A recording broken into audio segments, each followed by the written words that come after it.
some people out there, we like to label them, in my community at least, as gun snobs, or whatnot, and be like, I would never own a poverty pony or an Anderson rifle. But at the end of the day, you look at their collection, you're like, you probably already own one. See, I love that. Receiver looks you pay awful 3 familiar. times as much as long as it didn't say that.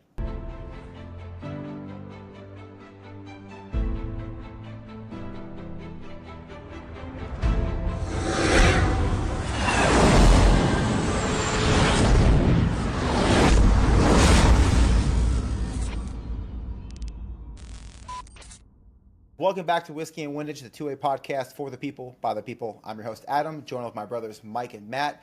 Gentlemen, how are we doing today? Man, I'm doing good. Doing great, actually. And before I go any further, I need to say won't get into the date, won't get into the age, but wife had a birthday yesterday, so happy birthday, Kelly. Miss Kelly. Yeah, so we spent the weekend celebrating her birthday, doing our things, and then man, just chilling, right. wrapping up our weekend. What about you, Matt? Well, I've been stuck at home this week, healing up over a bumped toe and stuff, but I'm getting over it. I'm excited for today's show. I'm sitting down with my brothers. I've got 9 toenails left still, so I'm doing pretty good. Man, that's what happens when you go to them Diddy parties. Oh man! But I'm excited about today's guest. It's a manufacturer that maybe you don't see a lot of coverage from, and I'm excited that we can give them a platform, and we can shake digital hands with another great American company. So I'm ready to go. Yeah, Adam, I want to actually ask the hard question. And everybody, once you see who this is, you're going to know the question I'm going to ask. And it's about, how can you do this so damn cheap? Ooh, but what does cheap mean? That's a word that's up for debate. Yeah, so, I do want to be up front and say it. I'll probably say it again in the podcast. But honestly, when I say cheap, I'm not referring in any way, shape, or form to quality. When Mike says cheap, Mike means inexpensive. Yeah. That's the only thing Mike means. So if I say cheap, just means inexpensive. Yeah. If something has low quality, I'm just going to call it a piece of, Yeah. So, well, guys, no further ado. Kyle Wade from Anderson Manufacturing is loading in, and let's get to Kyle and Anderson. Let's freaking go, dude. We interrupt our program to bring you this important message. we are excited for our 2A segment. We are welcomed by Mr. Kyle Wade from Anderson Manufacturing. Kyle, man, how is it going? Things are going great, guys. Thank you so much for having Anderson Manufacturing represented on here. It is an honor, truly is. Yeah, man, it's one of those things, man. We want to hear from everybody. We want to hear from every style manufacturer. You know, not many. Well, for those who don't know this, Anderson is one of the oldest, if I do remember correct, manufacturers of AR platform parts and firearms. They're not the oldest, I don't think, but they've been in business quite a while. Am I right? Yes, sir. Yeah. So Anderson Manufacturing actually established back in 1955. Anderson Tool and Die. At that time, we weren't necessarily doing AR parts or any of that cool stuff, but that was the roots of Anderson Manufacturing. And then come around 2005, 2006 timeframe, that's when we really started to get into the low receiver game specifically. Got contracted out some OEM work for one of the big name companies in the industry. And ever since then, you know, it's kind of evolved from there. That was really kind of I probably like the last gold rush of the AR-15 though, probably kicked off, I don't know, 2008 to 2010. It started really getting popping. I was just rocking for 10 years. So that was nice timing. The timing couldn't have been more perfect, man. It really couldn't have. And I don't want to pry, but you said something that made me say, "Oh, wait," my ears perked up. You said that you had done some contract work for a big manufacturer. So you're not only making, and I'm saying this because I know the answer, but I want to say this for the listeners. You just don't make Anderson manufacturing lowers. You've done contract work and may still do contract work for other companies, and it's quality's still quality's still the same, just the roll mark's a little different. Is that right? Is that fair to assume? That's 100% correct. Obviously, I don't want to name any names or anything like that. For sure. But still to this day, continuing forward, we've got great relationships with everybody in the industry, and we still continue to do OEM work or white label work, whatever you want to call it, for over 70% of the industry. So it's an honor to support the industry in that way. And, at the same time, we learn so much from doing stuff like that. As far as like fine tuning our quality control, as far as maybe even exploring new parts.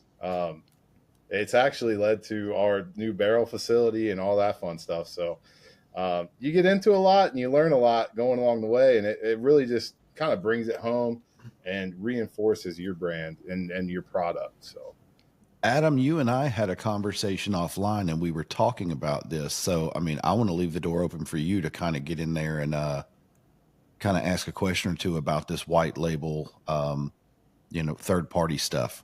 Yeah, and I'm curious. So first and foremost, is it fair to say that a vast majority of Americans that own AR-15s probably have a part that was made by Anderson?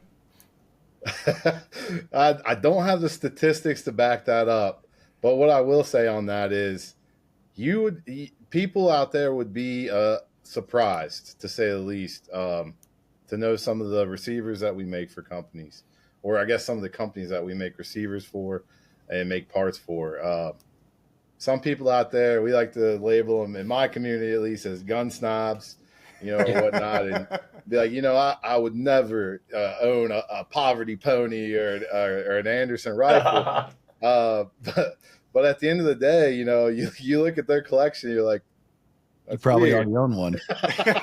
See, I love that. Receiver would you pay 3 times as much as long as it didn't say that? Well, I love that because Adam and I were talking, and it's, you said that Anderson Tool and Die. It perks my ears up because it makes me think of Lewis Machine and Tool. And when you look at Lewis Machine and Tool and then it goes to LMT, in reality, there's only, I don't want to say a handful, but at one point before the last 10 years when everybody decided they're going to make a lower, there were only a handful of manufacturing facilities that were making these lowers. You guys, one of them, because you just can't, I guess you could go out and spend the money and get a CNC and a CNC lathe and, come in there and say, hey, we're going to start a business. But, if you don't know how to work CAD, you don't know how to do SolidWorks, you don't know any of that stuff, you're kind of already behind the 8 ball and you're not going to be very successful. Unfortunately, I wish you were, but you're not. So the best way for you to get in that door is to start having white label done. And there's a lot of companies out there that utilize that white label service, and rightfully so. I mean, it's the least amount of liability. Honestly, you got low overhead as long as they meet your deadlines of getting the part shipped to you. You're just assembling in house and shipping out. I mean, that's really cool though. Yeah, 100%. I mean, it takes that liability at least off the other company. Why not shop it out to somebody who already knows what they're doing? And kind of like the way we started, learn as you go along the way. Be working and have that working relationship with that OEM company and learn as much as you can. And when you're ready to launch your own, you're ready to launch your own.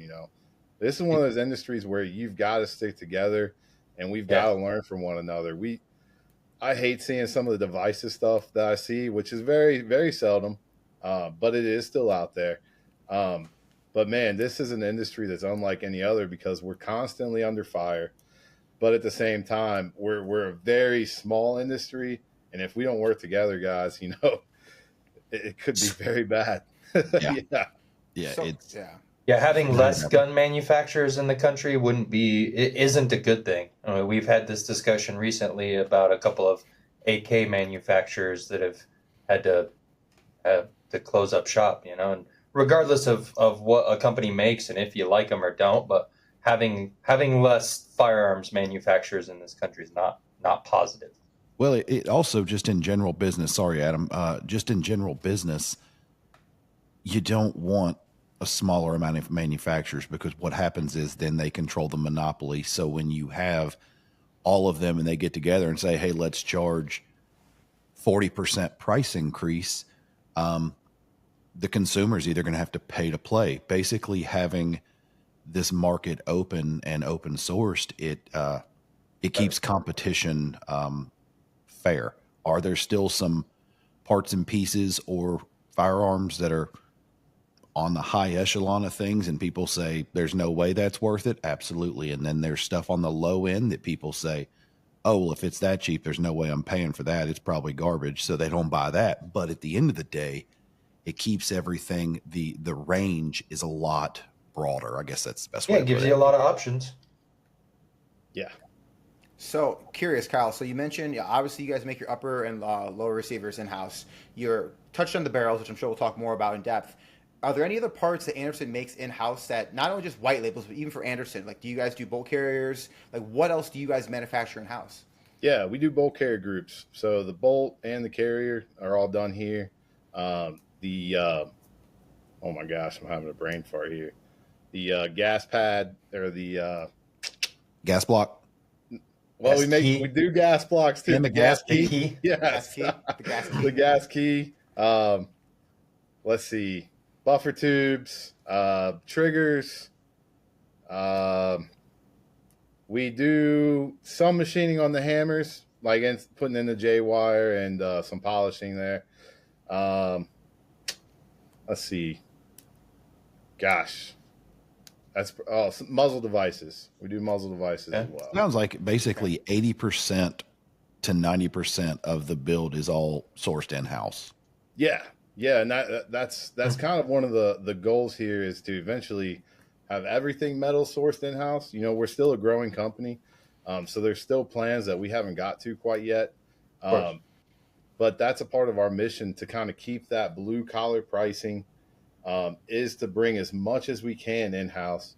You know, eventually get to where we're heat treating, anodizing, all that stuff in-house, and can really like be competitive when it comes to pricing right there.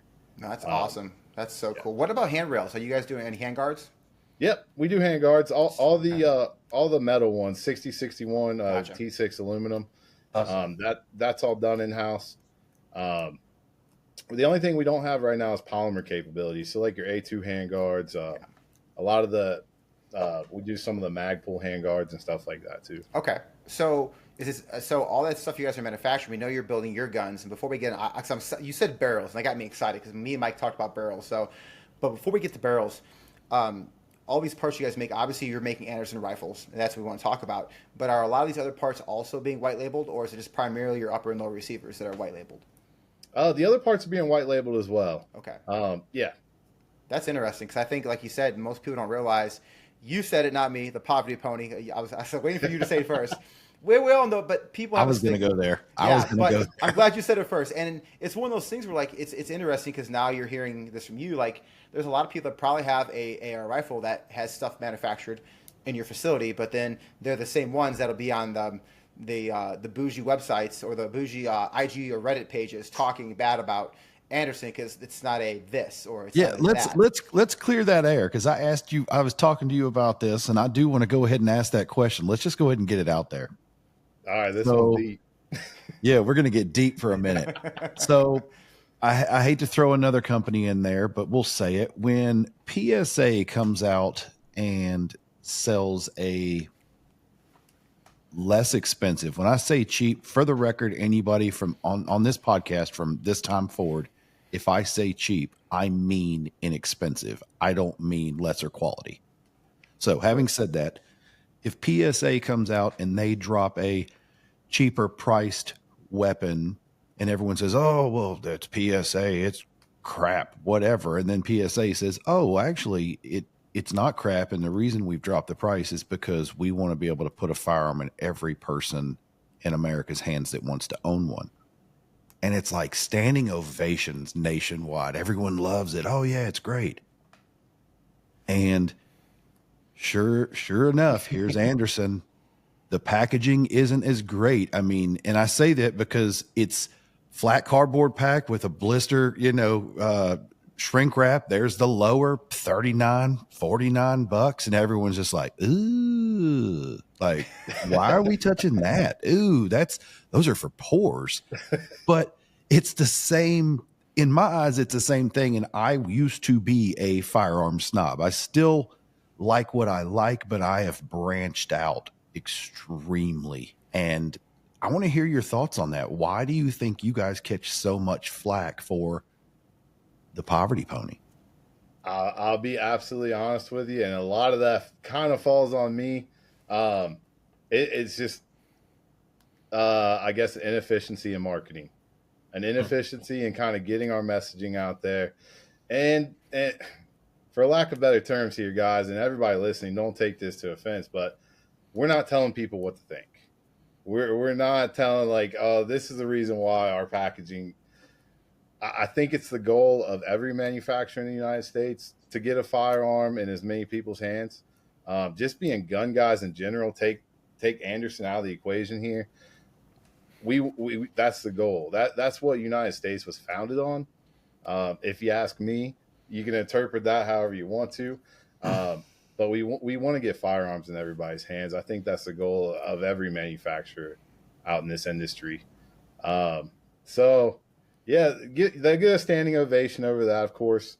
But you're still going to hear Poor Meadow State and Poverty Pony and all that fun stuff. It's nothing that we necessarily ever take offense to. Sometimes I'll get wrapped around the axle about it, because the people that are saying that aren't seeing the guys who are coming in, from 8 p.m. to 3 a.m.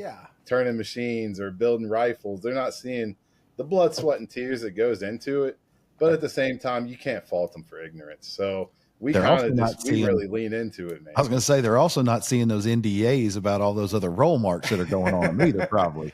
They certainly aren't, man. Yeah. And that's probably another thing is I think from my perspective, knowing what I know, and I think we all three agree here, I kind of feel like, hey, once you get your processes down, you get your costs to a certain point. And then at that point, you don't care if you sell, we'll just do even numbers here, and this is way low, but we'll just say it. You don't care if you sell 10,000 lower receivers to strictly consumers or 10,000 to the white label. You're selling 10,000 at your cost either way you look at it. And so it seems like once you start white labeling so much, you still want to stay in touch with the customer base and not just be known as, in the shadows. But at the same time, it's like, hey, we're selling these things left and right regardless. So I could see how it's easy to say, marketing can kind of go to the side a little bit because, people are, throwing shade at us, and this might have been the best year we've ever had. And nobody knows it. And that's cool. Keep it that way. Yeah. And, up until this year, we've really just been that same tool and die company, ran by two brothers, Carl and Charles Anderson. And we're still family owned. I'm not saying that we're not. But we never really had that, I guess you call it corporate mindset. Like, hey guys, we need to do marketing. We need to update our packaging. It's just kind of been a bunch of gun dudes like, let's try this out. Let's try this and keep pumping out lowers, blah, blah, blah. But this year, we've made some big significant changes here at Anderson Manufacturing. We added a new position, CEO. Brought in Jeff Staworski. We call him J-Star around here. He came over from EOTech. Nice. Cool. He's a great dude. He's got 20-plus years experience in the industry. And then we brought Jennifer Tuttle in from the Sig Sauer Academy. She's got 20-plus years experience in marketing in this industry. So, be expecting a lot of big things and a lot of changes in that messaging. Kind of the part where, Kyle, that one dude who's Anderson Marketing, couldn't necessarily fulfill. I had a lot of fires to put out. But having Jen and Jeff here has really had us break everything down, kind of look at the numbers, and maybe refresh some things and start doing some things that we've been neglecting ever since we've been, Anderson manufacturing in the gun industry. So, man, I love that. And Jen's awesome. We met her at GOA when we met you. Yeah. Ash, her energy was awesome. She was excited about, she didn't talk about a lot, but she did say, rebrand, not, I don't want to say rebranding, but like changing the marketing aspect of it. Well, just making it a priority. And she said, we've got to do this because you guys have done such a great job. But after so long of being out as prominently in media as you want to be, being out that long, it's just, you've got a little ground to gain to get back. But she said she was excited and ready to work with everyone to do it. She was so cool. Yeah. Yeah. And her and Jeff, man, they both bring this energy to the whole team, man. Like the other day, I can't remember. Oh, I was working on some press releases and I'm looking for Jeff for a quote. And I'm like, where in the hell is Jeff, man? And I go down to what we call Building 3. We got a 4-building campus here. I hit Building 3, and Jeff's on the damn assembly line putting flash hiders on. That's the guys that are working. And I'm like, dude, that's my guy. So, putting in the work, dude. Yeah, they bring that energy where, like, they don't hold themselves above anybody, and they just want to be a part of the team and bring their experience and kind of open our eyes up to some new things here. So it's a whole vibe, man. It's a whole vibe. That's awesome. And I love that vibe. But before we move on, I want to touch on one thing. And Mike doesn't know I was going to bring this up. I thought about it today. And I say in the last we talked about marketing. We talked about why people have different tiers of guns. At the end of the day, the materials, for the most part, the materials are the same across the board. There's different little bit, but for the most part, there's a mil spec, which we know that's the minimum we consider. There's better. But the materials are the materials. The machining is the machining. Now, is there a QC aspect to different companies? But at the end of the day, like most quality AR companies are making a good gun, or they wouldn't be in business, right? They wouldn't stay in business. They would have lawsuits, and they would have been done because of malfunctions and people having catastrophic problems. So here's where I see the problem. In the last 10 years in the gun industry, especially with social media and Instagram, the GunTubers, I think the GunTubers are the problem. I love them. I'm friends with some of them. I'm trying to be friends with other ones. But at the end of the day, these GunTubers now have done what other people have done in other realms, whether it's clothing, whether it's cars, whether it's watches. Now they've paid this said person to glorify this to make it the Gucci. And then nowadays in the gun industry, we have a lot of guys that are ex-operators or are big on YouTube, and they're paid a lot of money to push a product. And I think that's part of the influence on why we say this product is better than this product. I'm sure there's different QC aspects of certain companies, and there are some tighter, tolerances. But at the end of the day, like, people are making great guns, and we have this Gucci level because I see it all the time on Facebook. There's a couple of Facebook pages, and these guys, they just crap on so many, like, if it's not this, it's junk. I'm like, do you even train, bro, first of all? But at the end of the day, I think the GunTubers, I personally feel, and I will say this, the GunTubers are actually ruining the aspect of this because, like, at the end of the day, it's all about training with the gun, not about my personal opinion. So I don't know. That's kind of a tangent, but that's kind of why I feel there are these tiers now in a lot of aspects. Yo, I want to jump on that soapbox with you. Okay.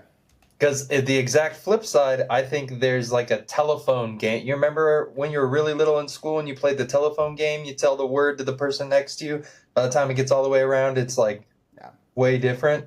I used to always mess that up. Exactly, on purpose, right? I think the same thing happens on Reddit and social media and through these GunTubers of like, oh, there's this malfunction or whatever, and a million people just repeat the story of, oh, the guy I know had a problem and this is a piece of crap. And it's all subjective, and modern carbines, AKs, ARs, everything, they're so hot rodded in somebody's house that it's like you don't know what caused the issue that person's having unless it was a brand new gun out of the box. And a lot of the times it's not. So I don't know. I'm feeling you though, Adam. A lot of social media influences people's thoughts when they don't have any personal experience. I mean, it's easy when you're a multi-million-dollar company. It's easy to throw a nice chunk of change at a GunTuber that gets lots of views to throw him your gun and tell him it's great. So I feel that part too, and that's my little tangent. But I feel like that's why there's this tiers now, and why we call things this and that. And the average consumer, the average person that buys this AR-15 that barely shoots the amount of rounds that other people would out of it, have this perspective that if I don't have this, then I can't perform, and it sucks because at the end of the day, I'm sure Anderson has a quality AR-15 that can compare with any other one out there, and it just stinks that there's this stigma right now. Not just AR-15s though, man. They make a bunch of other stuff too. They do. That's true. Yeah, at GOA, I was looking and saw a couple other goodies, and it was like, ooh, hey, look at this. Look at this. And Jen was over there like, oh, yeah, they've been out for about a little over a year. And I'm like, okay, yeah, those are neat. I got to go play with those. Thank you. Oh, yeah. The Kygers, man. Yeah. Talk about those. And I will talk about those here in a second, but I want to kind of hop in with Adam and Matt here too. Ooh, that part does scare me about this industry. That part scares me because, to your point, Adam, they're paying that $2,000, $2,500 for that nice rifle. Which, don't get me wrong, people like what they like. You mentioned it, Mike. Like, you still got your brands. Like, you like what you like, and that's okay. But you could be spending that extra money to get some training, to get to buy more ammo, to train more. So that part does scare me. But yeah, I think on that. I'm going to jump on it with you guys now. Screw it. I'll do it. Nice. I think everybody's right, but I think it all circles back, and I don't blame the GunTubers. Honestly, I think here we go. I'm blaming social media, man. I'm blaming social media, and here's why. GunTubers like Garand Thumb, like Hickok, like Demo Ranch, like all these guys, they got in at the right time when nothing was really regulated on social media. Yeah. And they got their followings. And anybody who's trying to make it in social media now, including ourselves, will tell you, hey, I can't talk about this because if I talk about this, it demonetizes me. Hey, if I shoot this, it demonetizes me. Hey, if I do this way, it demonetizes me. Yeah. It feels like social media is trying to find a way to reel in the cash and pull it back a little bit. So I don't blame these GunTube guys to go for the steady, easy, consistent money and take the deal with the manufacturer, because it seems like, from my perspective, every third video you post, you're having to appeal because they're tearing it down for something. And everybody's out here trying to make a living. So I think that the GunTubers, you're right, Adam. I believe that they are part of the issue, but I don't know if it's an issue out of, I don't know the reason. It's not nefarious. They're not doing it on purpose. It's not nefarious. Yeah. I think it's necessity. It's not. I don't mean that. I don't think they're bad guys. We've met a bunch of them. I don't think they're bad dudes. I think it's just a business, and business creates these problems. Well, and it just goes to show, and I'll go back to Grand Thumb, and I won't say the deal. Everybody that knows it knows it. And if you don't, look it up yourself. This is the Anderson Manufacturing Podcast. But I mean, Grand Thumb took a deal with a company that isn't a Gucci company, but he took it in enough because, hey, it was money, but also your reputation's on the line. So you have to believe in the product. And if he's going to believe in a product that is at that price point, then, it's going to turn some heads and say, oh, dang, maybe I don't have to spend $550 on an ambidextrous lower, I don't shoot ambidextrous, so whatever. I don't know. That's my thought. I agree with all. Oh, there was some soapbox. Everyone got their soapbox. Everybody got some soapbox. I love it. But Kyle, let's get back to Anderson. Let's talk about what else Anderson makes, and then I want to get into the future because you touched on the barrels, and there's other things I know that are changing and evolving down the line. that are evolving. And man, talk about it. Yeah.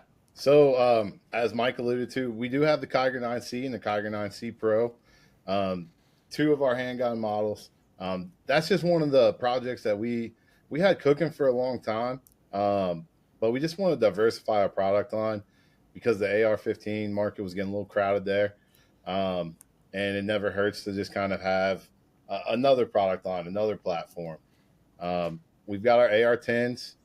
So the AM10 line, the AM15 line, which everybody's for the most part familiar with.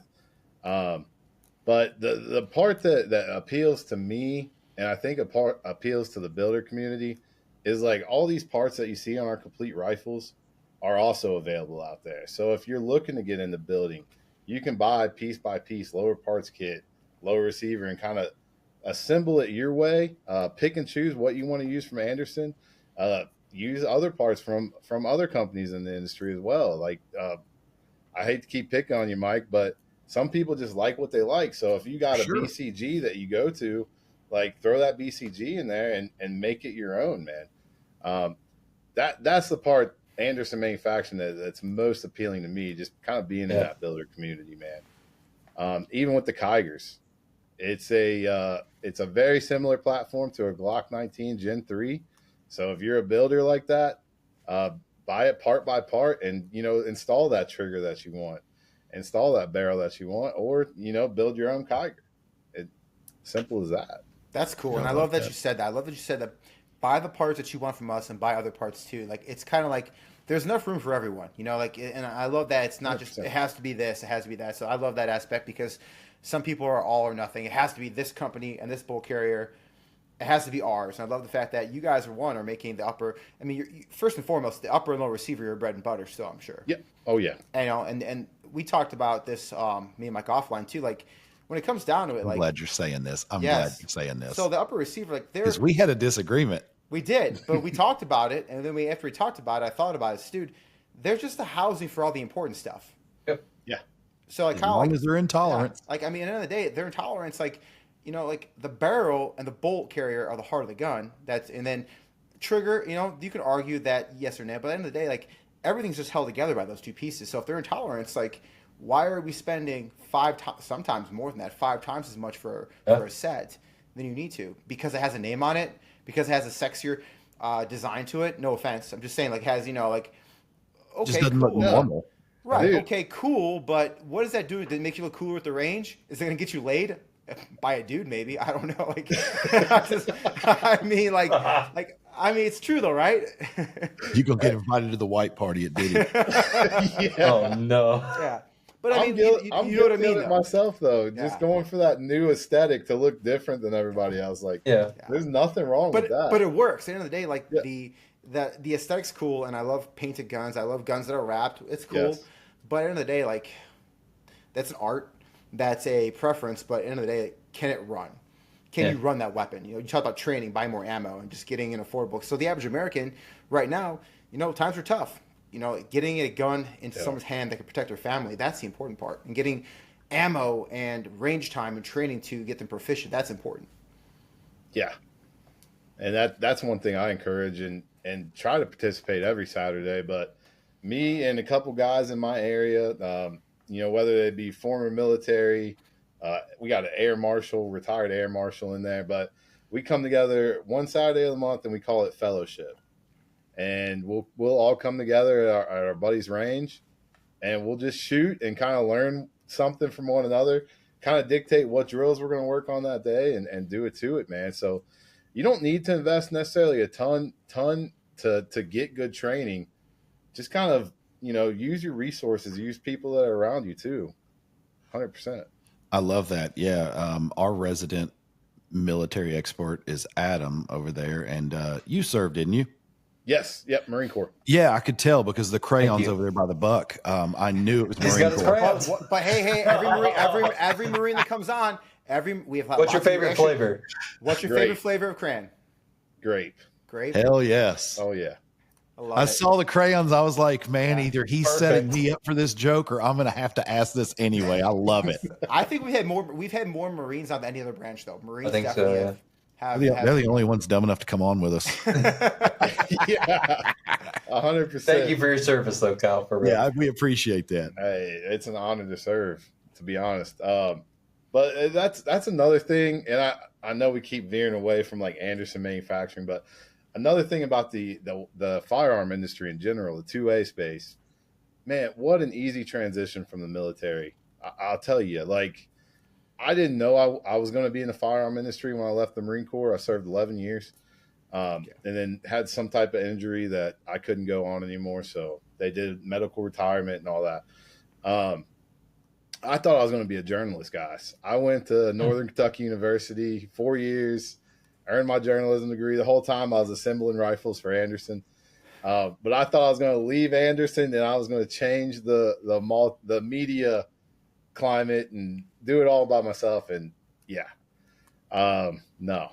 So, but I'm telling you, like I guess the transition from military, if you're out there listening and you're doing SEPs and TAPs and you're getting close to EAS or whatever the case may be, you're leaving the military for whatever reason, really look into if you got any firearms industry jobs available near you, because I'll tell you, like, this place is a godsend. Some of the stuff I say at work, I would not be able to get away with in corporate America. And it's a beautiful industry we have here. And everybody seems, for the most part, to have your back no matter what. And just that support system that the firearm industry brings is another thing that I kind of always try to spew anytime I get a moment like this, is touch my veterans out there and tell you, like, you know, that this is a good space to work in. This is a nice transition. Heck yeah, Well, man. you said that the industry, you know, the industry's small, and for outsiders, man, when you look, you see all these names and people think that this industry is a monster.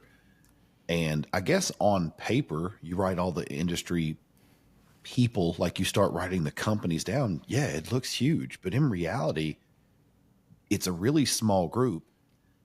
And then when you add the influencers in there, or the media personalities, yes, it definitely gets bigger, but it's still not that huge. And I think the biggest mistake people make in this industry, without naming names, is that loyalty is something you can never live your life without. You always got to be loyal, but there needs to be a limitation to your loyalty, because what I found out is, just like you said with Jen, she comes over from SIG, Star comes from EOTech. Everyone plays nice with everyone for the most part, because you never know. One day your career may take you from Anderson to, you know, SIG, take you to some silencer manufacturer, or take you to, you know, Winchester making ammo, whatever it is.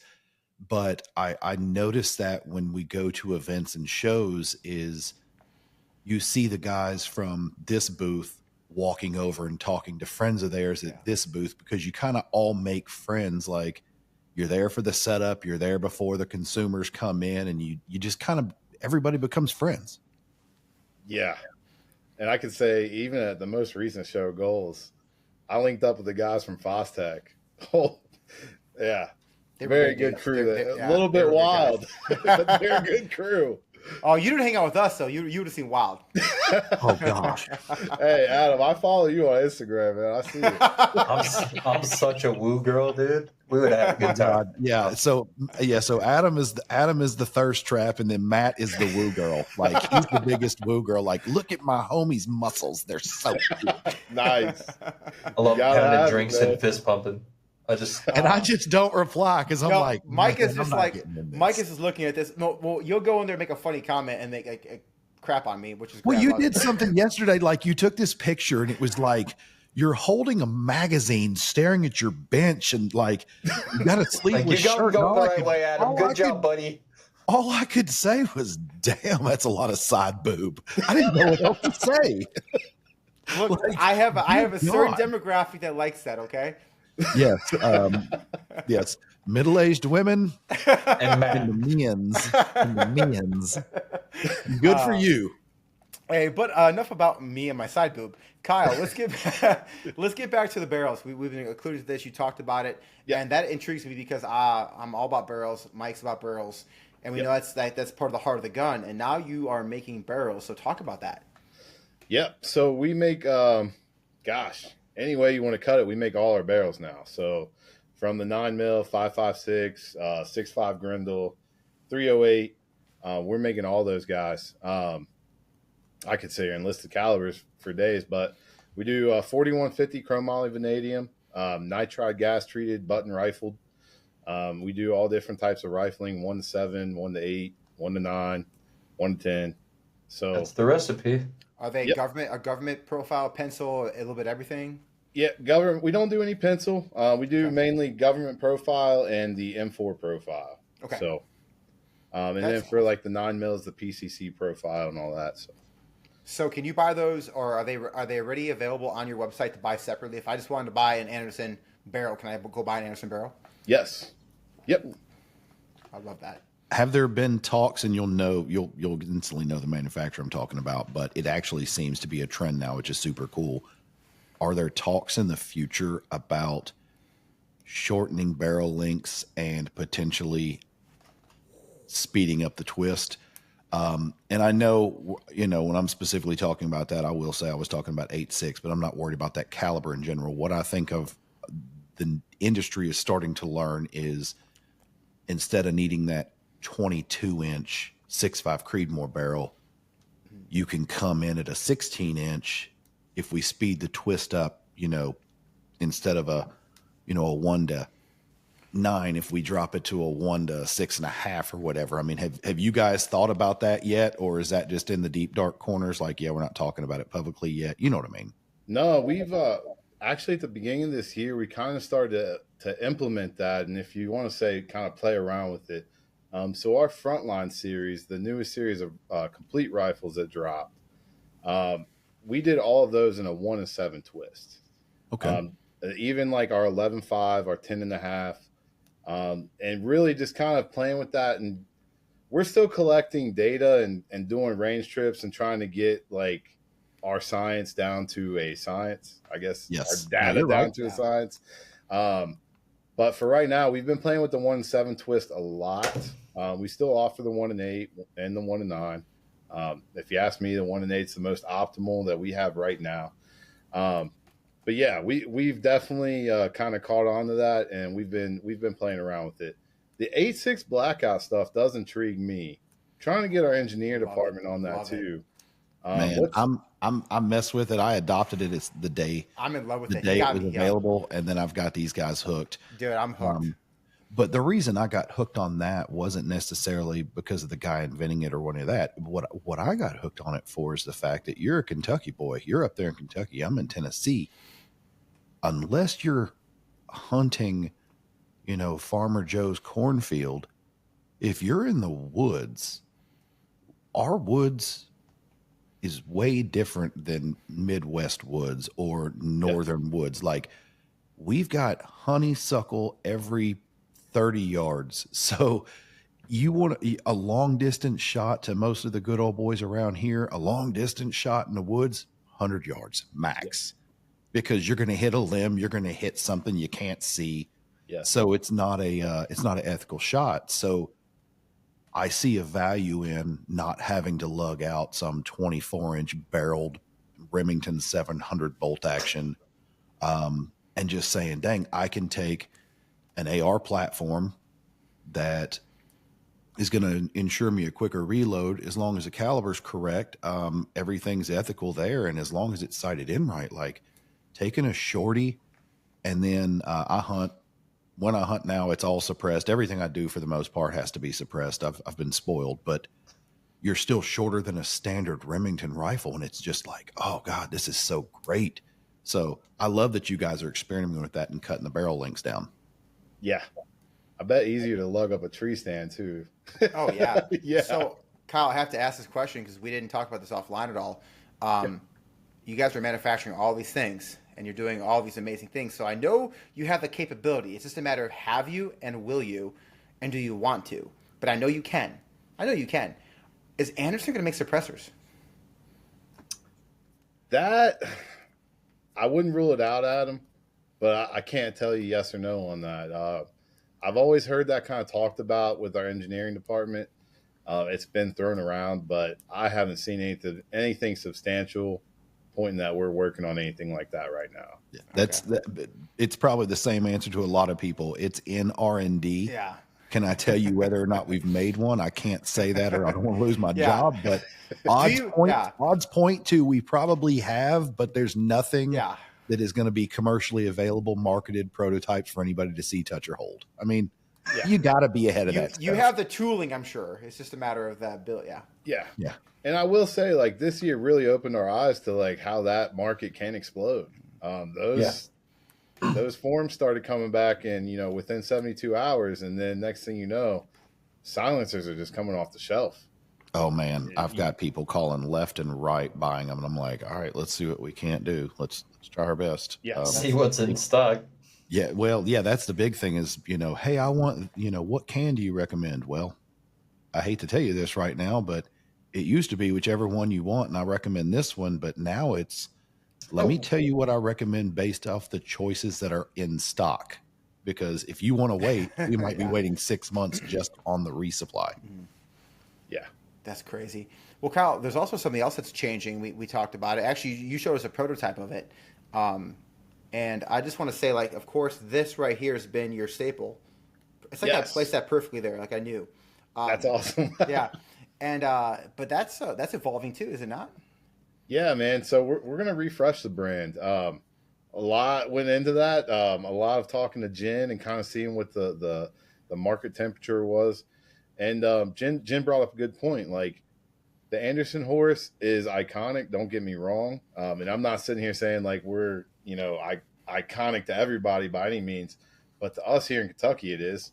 But that horse is also our Kentucky State logo. And Jen's like, guys, it's time for us to take it and make this something that's our own. Still represent Kentucky, still represent the brand, being family owned, all that good stuff.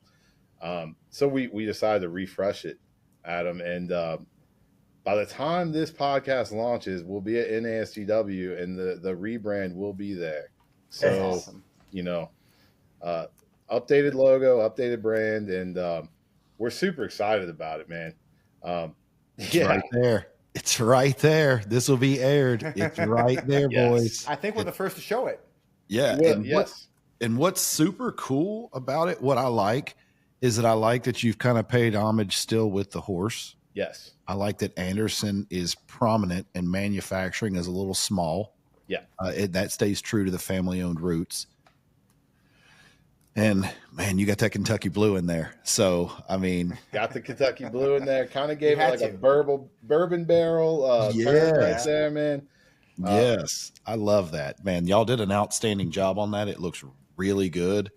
Yeah, and the horse looks mad. The other horse doesn't look mad. The horse that you originally have, like it's on your shirt. Yep. That horse is just running. It reminds me of just any horse you see running. This horse, the way the eyes are squinting, like this horse looks mad. I think it's cool as hell. Yeah. We wanted to make it a little more aggressive, not necessarily like scaring the kids aggressive, but we wanted to bring some more aggression, and we want people to look at that and say, man, those ponies run. So when can we expect that to be on the lower receivers? Because I know like some of them, like, are you going to have any like? Oh, they're probably already being stamped now. They are currently in the process of being stamped. I've got a few, but I don't know. I need one. Oh, I need one.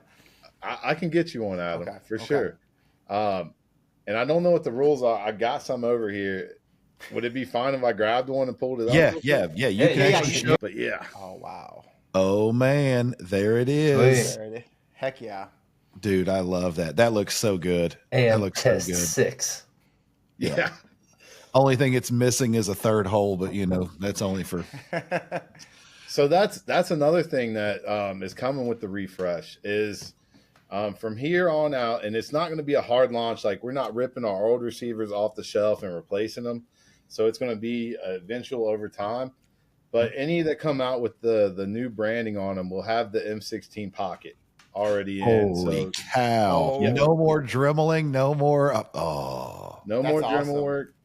It's already established there for your SOTs will be happy, and those people. Dude, you're making me so happy right now. You're making me so happy. Kyle, you guys happy too. I didn't ask this before, but I'm assuming their answer is yes. You guys make both forged and billet in house. We only do forged. Okay. We do have a receiver set that a lot of people mistake as billet, but it's not. It's a forged lower that we just did some design work on the outside. Yeah, our lightweight elite receiver set. Gotcha. So okay, interesting. I was curious. I saw those, and that's why I was asking that. I was on the website. I'm like, do they do both in house? Okay. Yeah, a lot of people mistake it as billet because it does look like a billet receiver set, but no, that's forged as well. We just did a lot of lightning cuts that look really cool, and That's a whole debate too. Forge versus billet. Which one? Oh God, that in Reddit. That's a whole argument. You get in that argument with people. I try to stay away from Reddit, but man, I got to maintain the Anderson account, and it gets wild around It's there. crazy. Man. People will die. The people will die. Reddit's on a that hill in horrible Forge. place. They is. Well, so Matt's an AK guy, and in the AK world, on Reddit, it's 10 times worse. Oh, They're ruthless. Yeah. Oh my gosh, savages! I was All going of to them say, I prefer savages. billet for 2 reasons when it comes to AR. 2 reasons only. First reason is it's a little bit lighter. Yeah. Second reason is so I don't have to install a trigger guard. That's my only 2 reasons. I'm like the laziest reasons ever. Like a little bit lighter, and because I don't have to hammer. That's really the more only. pins I in. mean, at the end of the day, they both are going to function just fine. I mean, Mike, I'm a little biased, but I will say we do a forged closed trigger lower. that's the I'm one. I'm telling you. I've told myself after we talked to you guys, and I don't know when my epiphany happened, but when I was just like, you know what, I'm gonna start trying to build. Like my goal is always like, hey, I want to build one of every single AR manufacturers I can get my hands on. That'd be And cool. just because A, it's cool, but B, you really get to test and say, what's the difference? Like, is it that big of a difference? Will you notice differences from gun to gun? Potentially, but is it that big of a difference versus the price point? Now, everybody's going to tell you, oh, well, I wouldn't trust my life with one of these. Well, okay, fine. But you're not an operator. And if you are, you're not operating with any of your personal weapons. Government's giving you one. So whatever. But in reality, the hope is that none of us ever have to be an operator and protect our family. And most firearms owners shoot less than 500 rounds a year. I know all of us are an exception to that, but most rifle owners shoot less than 500 rounds a year. So whether you're spending, $500-600 on a entry level used AR, or you're spending $5,000-7,000 on what is the closest thing to what military is carrying right now, except semi-automatic. Like, hey, do you whatever you want, but at the end of the day, the magic is what's behind the trigger. The magic's what's behind the optic. It's you. So go train more. Yeah. Matt, it's about that time. Oh, I love this time. You're going to love this time, Kyle. Kyle has no clue. Yeah. All right, Kyle. It's a whiskey and windage tradition. This one is for Kyle. It's not for Anderson. This is for Kyle. Okay. And we don't even need brands, honestly. We don't even need brands, honestly. But This is a question for you because, I mean, you work for Anderson. You're obviously a gun guy as well.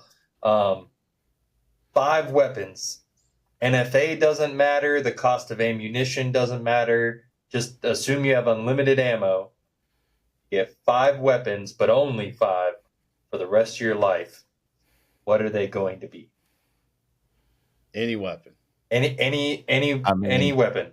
Any weapons. You could But say it's the only 5 that you ever get. So you gotta kind of think.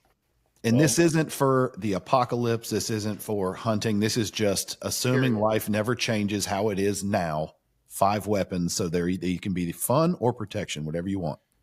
Well, Mike, you already kind of spoiled it. But my number one, which I developed a relationship with in the Marine Corps, the M2 50 caliber machine gun. I love it. M2 Breezy. Yeah. Well, we said ammo didn't matter, so that's a good choice. That's a good choice. My number 2 is going to be this is an NFA item, the MP5. Oh, yes. That's a good one. Yeah. It's going to be double NFA, I hope. Oh, yeah. Yeah, double NFA. You're correct. Stamp gun. Number 3, I'm going to go with the RPK. Drip. Number 4, All right, so you got a tripod mounted vehicle mounted machine gun. No, it's also a sniper rifle. They've shown that it shoots just as far as the Barrett. So it's also a sniper rifle, right? Okay. It is precise. It is precise. You've got your sub gun, you've got your do work gun. So that's got your light machine gun. You got your light which machine also gun. covers AK category. This is it also covers AK category. Yeah. Okay. He's rocking. I'm feeling these. He's gonna be like, I just need, I don't know, maybe an AT4 and a Claymore. Like all right. This one's gonna be a little bit out of there, but the Doe 9. Oh, what? All right. The Doe 9? Yes. I don't know what that is. Look it up. They're very cool. I've never got to mess around with one, but it's one I read about in a magazine. It's a Department of Energy defense weapon. And yeah, it's a little 9mm. It looks cool as hell. Love that. Everybody's checking it out. Yeah, I want to see this thing. I want to see pictures.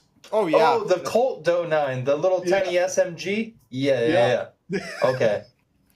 Yes. I don't know why. I've been intrigued by it ever since I got introduced. Nope, that's freaking rad. And it's an AR, so you can. There's all kinds of uppers and stuff you could put on it. Yes. Okay. That thing's nasty. And it shares rounds with your MP5. Yes. Yep. Smart, man. And then I'm going to go ahead and pay homage to, again, my time in the Marine Corps, M4203. I freaking love that weapon system, man. All right. So homeboy refuses to hunt ducks, and he refuses to carry a handgun's just a means to a real gun. And if you got 5 real guns, you don't need a handgun. Congratulations. The title of this is Who Needs a Pistol? Yeah, it's going to be Kyle Wade hates pistols and shotguns. The title of this. Why Anderson hates pistols. He loves and shotguns. SMGs and machine guns for sure. Yeah, he's like, I'm just going to have a drop leg for my Doe 9. Yeah. That's a Marine. I love Marines. It's so great though, because it's like, it's a cash grab. It's like, yeah, we can be practical. Yes. Give me this 9mm. Yes. Give me this bolt action hunting rifle. And you're like, oh no, forget that. Like unlimited ammo and anything I need to do, I can do with these 5. Yeah. That was a fun one. Sometimes people take it a little too seriously and it's kind of dry, but those were fun. Yeah. Those were the all only great thing choices. I realized that Kyle can't do is bird hunt, and that's cool. Whatever. He doesn't care. You can't get an M2 out there on some geese, man. I'm going to tell you exactly. They're going down. I promise you. He's getting a couple, okay? It's on a pond full of ducks. He's getting all of them, actually. Yeah, like flak. He's just shooting them up there. Too much fun. Awesome. I love this. I love that. Or the 203. I don't know. Maybe he could shoot a flare and just incinerate them. Yeah. That's awesome. Dude, yeah, we appreciate this. Before we close everything out, is there any other stuff you want to mention as far as Anderson goes? Any new products, any new news other than the rebrand, which is huge? And if not, go ahead and tell everybody where they can find Anderson Manufacturing. And again, I feel like we covered everything here, guys. And I appreciate you guys having Anderson Manufacturing represented on here. Truly been an honor. For all you guys out there listening, if you want to check out Anderson Manufacturing, we're at Anderson Manufacturing on all the social media platforms. X, we're at Anderson Rifles, but if you search Anderson Manufacturing, we're the first ones pop up. AndersonManufacturing.com is where you can find our web store. We don't show any items that are out of stock, so if you're looking for something like the Dissipator, which is a fan favorite out there, if it's not on there, it's just not in stock. Keep checking in or whenever, and you'll see it slowly come back into stock. So again, guys, thank you for having us on, and it's been a pleasure, man. Thanks for joining us. We appreciate it. And where can they, do you have any do you do anything personally on anything? Is there anything like your personal IG or any of that? Or are you strictly just, hey, I keep everything there? Go ahead and shout your own out. I'm at KSwade, KSWADE 71. Awesome. Do you have side boobs on your Instagram too? I don't have the physique for it anymore, brother. I stopped PTing when I got out. Biggest mistake I ever made, man. Guys, if you're about to get out and you're listening, don't stop PTing. That's Kyle's words of wisdom for you. Heck yeah, I love that, man. Kyle, we appreciate you. I think I know I'm motivated on my next build, and there's going to be a lot of Anderson parts in it, and we're going to talk to you about that as well. And I'm excited, dude. I'm so happy to have you on. I'm so excited for the barrels. That's what I'm a barrel cool. guy, so like I'm excited. I want to check out the barrels now. But man, thank you so much for coming on. Thank you, Anderson, and you're always welcome back. Thanks, guys. All right, everybody. We want to thank Kyle from Anderson Manufacturing for taking the time to stop by, hang out, talk with us a bit on whiskey and windage. We had a really great conversation. I think I'm pretty excited to see what the future has for Anderson. And I mean, honestly, in conclusion, I think folks should give him a chance if they haven't. You know, put their money where their mouth is and buy a $60 lower and run it. See what happens, right? What do you think, boys? Dude, I agree completely, man. Actually, I think that's going to happen. I think Mike and I talked about it, and there's going to be some builds in Anderson, and we're going to run them, and we're going to put it to the test. I mean, when you break it down in its simplest form, people are going to say bullshit, whatever. The lower receiver and the upper receiver are just shells. You know, someone that says, hey, the lower receiver is more than that. I mean, as long as it's to tolerance and you don't have a bad area in the metal, it shouldn't come apart on you. Right. End of story. Right. For those of you that say, hey, the upper is a little more detailed, as long as the bolt carrier and the charging handle go in there, I mean, a shell's a shell. If you're worried about how it mates up to the barrel, we got to worry about all of them. Yes. So, I mean, go to Brownells, spend $35, buy a lapping kit, lap your threads, lap that dude, put it on there. She'll marry up nicely. So, I don't know, man. I think I'm going to give it a shot and see what happens. And the best part about it all is the guys at Anderson care whether or not we give it a shot. But the company itself, man, they're making stuff for themselves. They're making stuff for other people. So me not buying their one lower isn't going to hurt their feelings. And that's what I think is the best mic drop of it all, is for everyone who says it's a poverty pony or it's, you know, it's for the poors. We intentionally were going to mention the poverty pony, and Kyle beat us to it. He brought it up first, yeah. Yeah. So they don't love it, but they just say, hey, it's just kind of part of what it is, and we're aiming to we're going to try to change that a little bit. You agree with that, Adam? 100%. You don't stay in business, period, for over 70 years, based off he said, off of luck. Nope. They're doing something right. They're doing something right. Or They're putting out crap product. Put out crap product. Yeah, you're not staying in business, so I do. 100% Mike. Haters gonna hate. Well, if you guys made it this far, we want to thank you again for hanging out with us. Please stop by whiskeyandwindage.com. Get yourself a t-shirt, a hat. Don't forget to like, share, and subscribe. And if that wraps it up, I put a bow on it, Adam. Guys, like I would say, stay dangerous. Carry a weapon. We'll talk to you soon.